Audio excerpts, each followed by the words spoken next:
Have you noticed how someone can have friends, group chats, conversations, plans, and still feel completely alone? On the outside, their social life looks normal. People know them, they talk every day, they're technically connected, but emotionally, something still feels missing. And this has become extremely common in Gen Z, not because this generation has fewer people around them, but because being socially surrounded is no longer the same thing as feeling emotionally connected. Gen Z grew up with constant communication, messages, notifications, reactions, online presence, so interaction became continuous. But constant interaction does not automatically create closeness. In fact, the more communication becomes instant, the more shallow a lot of it becomes. You talk more, but reveal less. And over time, many people start confusing accessibility with connection. Just because someone is always reachable doesn't mean they feel emotionally close. Now here's where it gets deeper. A lot of friendships today are built around shared environments, not emotional openness. School, college, work, internet culture. You send memes, react to things, stay in contact. But many conversations never move beyond surface level interaction. Not because people don't care, but because everyone is slightly emotionally guarded. This generation is highly self-aware socially. People think before expressing themselves. How will this sound? Will this be judged? Will this make things awkward? So instead of speaking honestly, people manage impressions. And when everyone is managing themselves,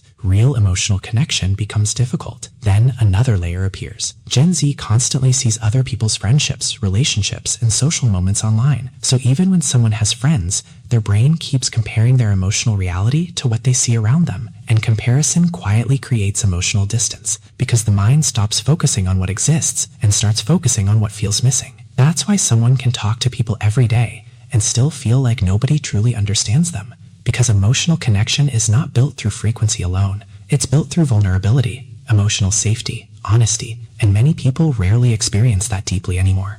So the problem is not the absence of people, it's the absence of depth inside the connection. And once you understand that, the feeling stops being confusing, because loneliness is not always isolation. Sometimes it happens in the middle of constant interaction. If this felt uncomfortably accurate, stay here. We break this down deeper.